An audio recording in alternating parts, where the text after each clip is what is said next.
Bonjour et bienvenue. Alors, 3 conseils pour éviter la procrastination. Tout simplement, si tu as la profonde sensation qu'il y a quelque chose qui ne va pas en toi et que tu veux vraiment changer, il va falloir que tu te changes des petites habitudes, ok? Mais il n'y a que toi qui peux changer. Donc 3 conseils pour la procrastination. La procrastination, c'est quoi? C'est quand tu veux faire quelque chose et puis tu vas le remettre au lendemain, tout simplement. Ou je vais le faire dans 1 heure, dans 2 heures. Et puis il y a des gens qui t'appellent et tu oublies, tu n'y as pas noté, tu n'y as pas fait. Et tu refais demain, la semaine prochaine, dans 1 an, dans 5 ans. Et tu n'as jamais rien fait. Tu as des objectifs, mets des objectifs dans ta vie. Même 1 par jour. Aujourd'hui, tu as décidé de lire 5 pages d'un livre. Tu le fais. 5 pages par jour, sur 365, t'imagines? Ça te fait 1800 pages. Allez, au bas mot, tu auras peut-être lu 4 ou 5 livres à l'année au lieu de même pas 1. C'est toujours ça. Tu vois, tout simplement, fais des petites choses. Chaque jour, innove et tout. Mets-toi une petite discipline. Premier conseil. Mets-toi une petite discipline. Peut-être que pour toi, tu te couches super tard, des fois tu te couches tôt, et puis tu as du mal à t'endormir. Il faut savoir que le sommeil est un muscle et qu'il se travaille. Donc, on imagine que tu regardes ton film et tout, et puis tu te couches à 23h. Et puis après, il faut que tu te lèves à 4h et tout pour aller au travail le lendemain. Et t'es pas en forme. Tu fais ça jour après jour après jour après jour, il te manque du sommeil. Et du coup, ton sommeil il est perturbé, tu es pas en forme, tu fais du travail de merde. Ton patron il t'engueule, pourquoi? Parce que tu es fatigué, tu crois que ça vient de lui, alors qu'en fait ça vient de toi, parce que tu manques de sommeil. Alors couche-toi un petit peu plus tôt. Au lieu de te coucher à 23h, tu te couches à 22h50. Et le lendemain, 22h45, etc. etc. Pour qu'au bout d'1 an, tu arrives à te coucher à 21h.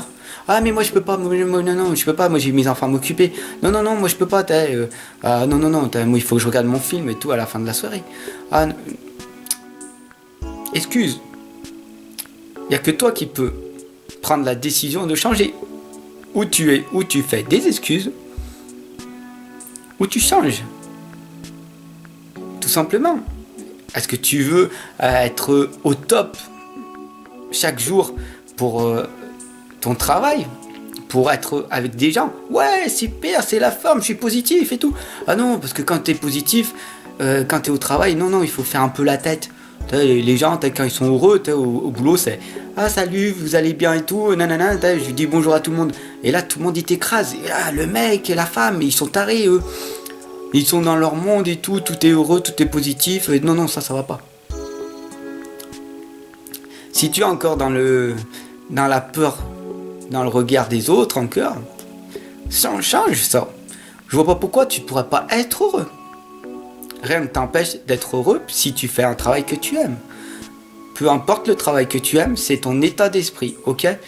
Tu peux être éboueur et dire je fais un travail de merde parce que je sors des poubelles toute la journée et tout, les gens ils me font chier et tout, ok? Tu peux être éboueur et dire wow, j'ai fait un travail parce que je nettoie tous les déchets de toutes les personnes qui ont mis et là je rends la ville toujours tout propre. Ce n'est pas le même état d'esprit. Tu vois? Pour ma part, moi j'ai travaillé en magasin, je rends service aux gens, comme ça ils auront toujours à manger dans leur frigo. Ça dépend. Après, je ne fais pas qu'un métier, je te dis pas de faire ce que je fais. Parce que de travailler 70 à 80 heures par semaine, c'est pas donné à tout le monde. Et comment ça se fait que je suis en pleine énergie? Pourquoi? Parce que tout ce que je fais, je l'aime. Et j'ai changé mon état d'esprit. Tout simplement, j'accepte un travail et j'apprécie mon travail. Après, je fais un autre travail et j'apprécie mon autre travail. J'ai écrit un livre parce que j'ai envie d'écrire un livre. Et là, j'ai mes 2 autres projets, j'ai écrit mes 2 autres livres. Pourquoi? Parce que j'ai envie d'écrire mes autres livres. Et je t'accompagne, je te conseille en guidance et en tirage parce que ça fait depuis que je suis né que je fais les tirages, les guidances. Pourquoi je t'accompagne et je te conseille en développement personnel et que je suis un coach pour ça? Parce que depuis que je suis né, j'aide les gens. Mais j'ai tellement aidé les gens et ce que j'aime ça.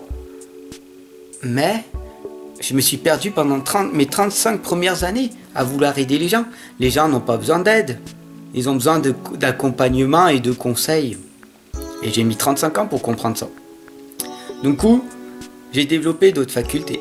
L'écoute active, l'analyse, l'observation.